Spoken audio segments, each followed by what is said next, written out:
Hi guys, and welcome to today's lesson on mass and atomic number, which is part of the GCSE chemistry as well as the GCSE combined science specification, and it's from the atomic structure and the periodic table section of the specification.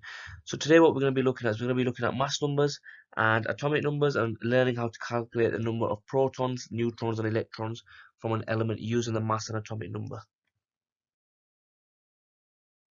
So atomic number then, so if you look at, let's say sodium here, we've got off the periodic table, it has two numbers associated with it, a larger number and a smaller number. What are these numbers? So the smaller number is what we call the atomic number, and that just tells you the number of protons. So for example, here we know sodium has 11 protons. If sodium has 11 protons, we also know that the number of electrons is the exact same number. So sodium, just by looking at the atomic number, we know sodium has 11 protons, but it also has 11 electrons.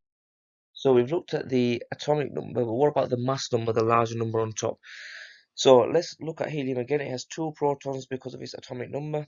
It also, that means it has two electrons because it's the exact same number. But the mass number is the protons plus the neutrons. So an easy way to figure out the number of neutrons is you get a larger number at the top, which is the mass number, 4, and you take it away from the atomic number, which is 2. So 4 take away 2 gives you 2, which is the number of neutrons. So we can say helium has 2 protons, it has 2 electrons because of the atomic number, and it has 2 neutrons because 4 take away 2 gives you 2. Just to recap the mass number then, so almost all the mass comes from the nucleus. The nucleus contains protons and neutrons, and when you add up the number of protons and neutrons, you get the mass number of an atom. So it's just important to know here that the key points really are that the most of the mass does come from the nucleus, from specifically the protons and neutrons. So let's apply what we've learned now then. So we've done the first one, so we'll skip past that. Can you calculate the protons, neutrons and electrons for each of the elements shown on the screen? So you can pause if you'd like, but we will work through an example first of all, just to make sure you are clear. So if you look at lithium, it has an atomic number of 3, which tells us it has 3 protons. To calculate the number of neutrons, we do the mass number, take away the atomic number. So 7 take away 3 gives you 4 neutrons, and then finally the electron number is the exact same as the number of protons, so again that is 3. So if you'd like to pause and have a go at these, and we will look over the answers shortly. And the answers are all on the screen now, so you can self-assess your work if you had a go at those. Let's look at bromine in particular. So bromine has an atomic number of 35, which tells us it has 35 protons. If it has 35 protons, it has the exact same number of electrons, which is 35.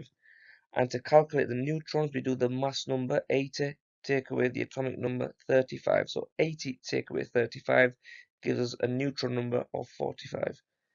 Thank you for joining me today, and if you enjoyed the video, please like, comment and subscribe.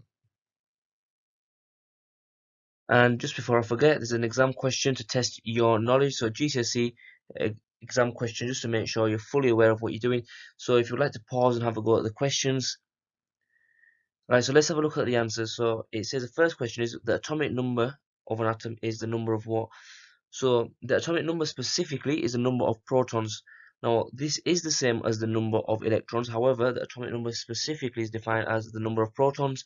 The mass number and the atomic number is, the mass number of an atom is the number of protons plus neutrons.